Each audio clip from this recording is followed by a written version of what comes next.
students, welcome to our channel online class with Emma.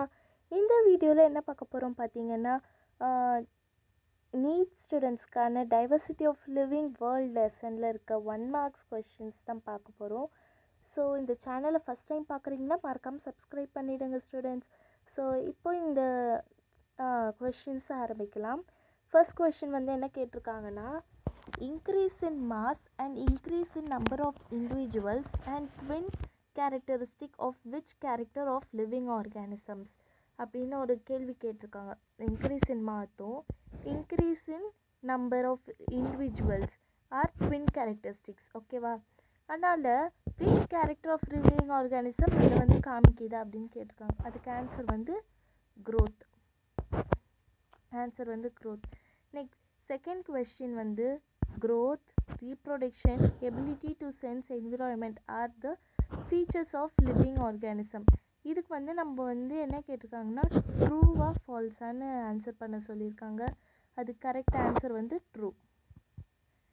Next பாருங்க, who was the Darwin of 20th century? who was the Darwin of, இது very important கொஸ்டினாக கூட இருக்கும். ஓகேங்களா? who was the Darwin of 20th century? அது correct answer வந்து Ernest mayor. அது full form mayor வந்து full form வந்து ஏர்னஸ்ட் மேயர். நெக்ஸ்ட் வந்து பாருங்கள், fourth question, the biggest spin of taxonomic studies was the recognition of sharing of similarities among living organisms both A and B. So ஏக்கு வந்து என்ன கொடுத்துருக்காங்க horizontally, பிக்கு வந்து vertically. So A horizontally, B vertically. Next fifth question, early man could easily perceive the difference between inanimate matter and living organisms. Say true or false. அதுக்கு வந்து correct answer வந்து true.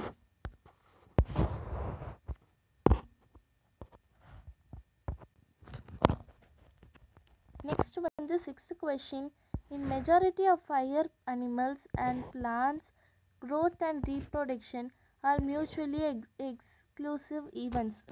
Answer வந்து true.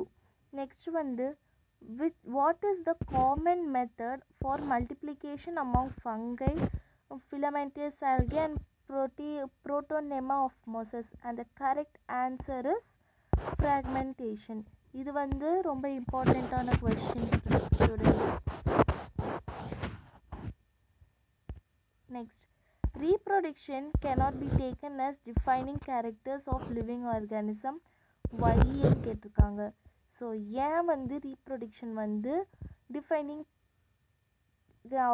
கேரக்டரிஸ்டிக்ஸாக எடுத்துக்க முடியல living ஆர்கானிசமில் அப்படின்னு பார்த்தீங்கன்னா answer வந்து there are many organisms those cannot reproduce. நிறைய ஆர்கானிசம்ஸ் இருக்குது ரீப்ரொடியூஸ் பண்ணாமல். ஸோ நெக்ஸ்ட்டு நைன்த்து கொஸ்டின் பாருங்கள், for unicellular organisms like bacteria, unicellular algae and amoeba, A is synonymous with B. So ஏனா என்ன, பினா என்னன்னு கேட்டிருக்காங்க. ஸோ ஏ வந்து ரீப்ரொடக்ஷன், பி வந்து growth. Next for 10th question, growth cannot be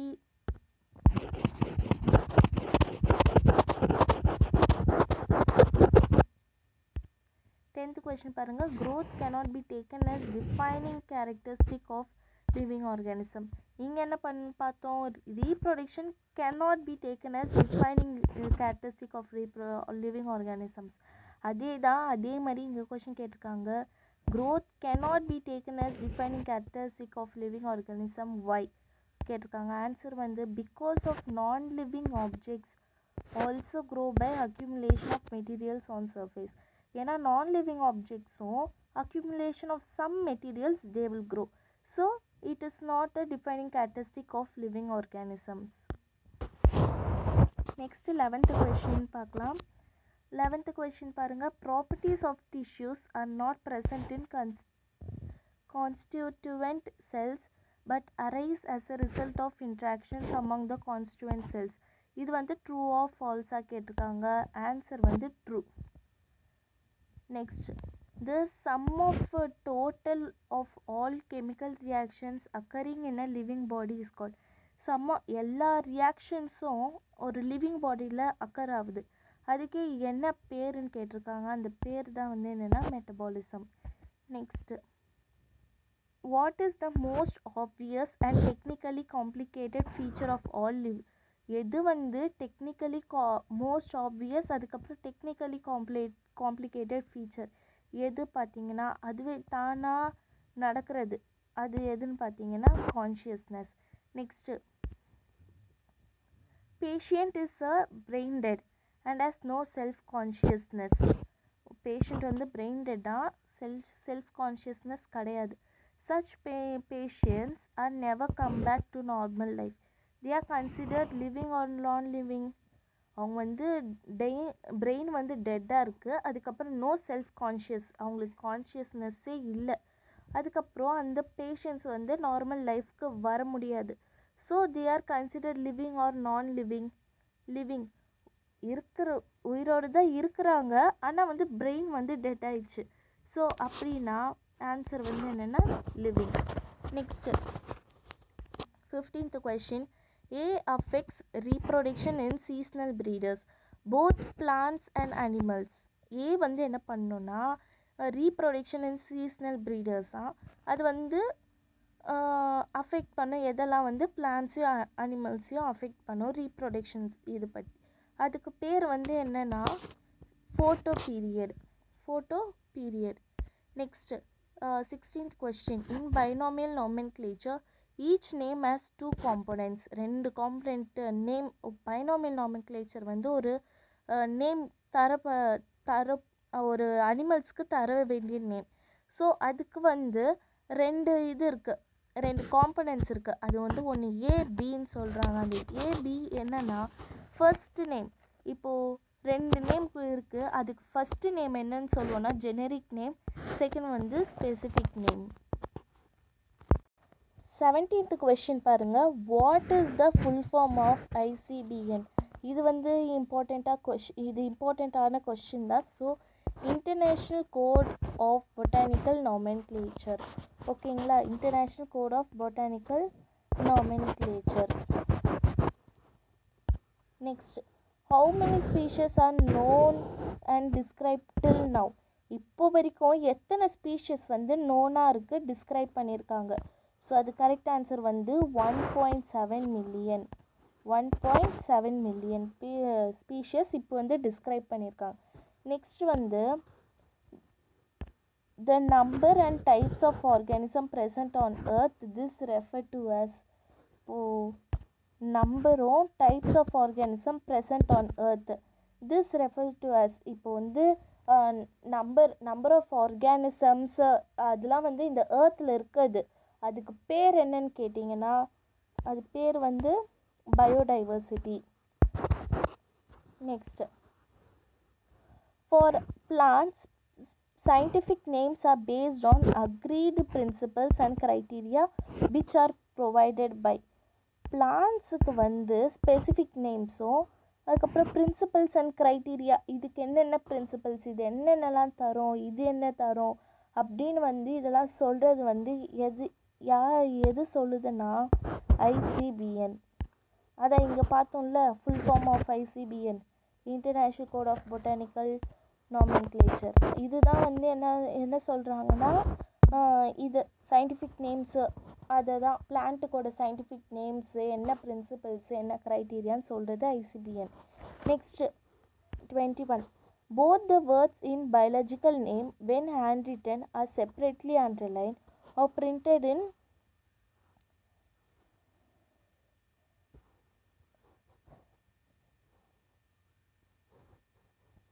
both the words in a biological name. ஓகேங்களா, when handwritten இல்லை separately underlined or printed in italics to indicate, அது வந்து இப்போது கையால் எழுதியிருக்கோம், செப்பரேட்லி அண்டர்லைன், அதுக்கப்புறம் பிரிண்டட் இன் இட்டாலிக்ஸ், இதெல்லாம் எதுக்கு பண்ணுறோன்னா அது வந்து லாட்டின் ஆரிஜினால் அதை பண்ணுறோம். நெக்ஸ்ட் வந்து biological names R generally in A language and written in B. Biological names வந்து ஒரு லாங்குவேஜில் இருக்குது, அது எழுதும் போது வேறு லாங்குவேஜில் எழுதுகிறோம். வேறு விதமாக எழுதுகிறோம். ஸோ அதுதான் ஏபின்னு கொடுத்துருக்காங்க. அது கரெக்ட் ஆன்சர் வந்து ஏ லாட்டின் லாங்குவேஜில் இருக்குது, பி வந்து இட்டாலிக்ஸில் எழுதுகிறோம். Next 23rd question. All living organisms can be classified into different taxa on the basis of characteristics.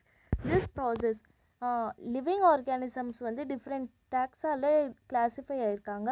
So இந்த ப்ராசஸ் வந்து என்ன பேர் பார்த்தீங்கன்னா classification. Next 24th question. According to binomial nomenclature, how the first letter of the first word and first letter of second word in an organism are written respectively. ஃபர்ஸ்ட்ல binomial நோமென்க்ளேச்சரில் ஓகேங்களா, அதில் வந்து first letter எப்படி எழுதுவாங்க, second லெட்டரில் எப்படி எழுதுவாங்கன்னு கேட்டிருக்காங்க. So first லெட்டரில் எழுதும் போது எப்படி எழுதணும்னா கேபிட்டல்லையும், செகண்ட் லெட்டர் எழுதும் போது கேபிட்டல் ஸ்மாலில் எழுதுகிறோம். நெக்ஸ்ட் வந்து 25th question. What is அலாஸ்டியன்ஸ்? அதுக்கு வந்து என்ன அது வந்து ஒரு பயாலஜிக்கல் நேம். ஓகேங்களா, அதுக்கு வந்து என்ன கரெக்ட் ஆன்சர்னா variety of dog species are breed. Variety of dog species are breed. Next 26th question. The word systematics is derived from Latin word systema, which means systematics வந்து லாட்டின் வேர்ட்லேருந்து வந்திருக்குது. என்ன meaning அப்படின்னு பார்த்தீங்கன்னா systematic arrangement of organisms. Systematic arrangement of organisms. Next 27th question. Taxonomic categories or taxonomic groups are distinct biological entities and not merely morphological aggregates. Say true or false ன்னு கேட்டிருக்காங்க. Answer வந்து true. Next வந்து what are the basis of taxonomy? அதுக்கு answer வந்து identification, nomenclature, classification. Basis of டாக்ஸானமிக்கு எதெல்லாம் basis அப்படின்னு பார்த்தீங்கன்னா identification, nomenclature, classification. Next 29th question. 29th question. The earliest classification were based on the of various organisms. அது correct answer வந்து uses of economic importance. Uses of economic importance. Next 30th question. Genus group of related species which has more characteristic in common in comparison to species of other genera. Say true or false ன்னு கேட்டிருக்காங்க. Answer வந்து true. Next Felidae and Felis represent. Felidae and Felis இது வந்து cat and dog. ஓகேங்களா, dog and cat. Okay, so which taxonomic categories respectively? இது வந்து என்னென்ன taxonomic கேட்டகரிஸ்ன்னு கேட்குறாங்க. ஆன்சர் வந்து ஃபேமிலி அண்ட் ஜெனஸ். இந்த வீடியோவில் 31 questions பார்த்துருக்கோம். ஸோ நெக்ஸ்ட் வீடியோவில் நம்ம ஒரு 30 questions பார்ப்போம். தேங்க்யூ.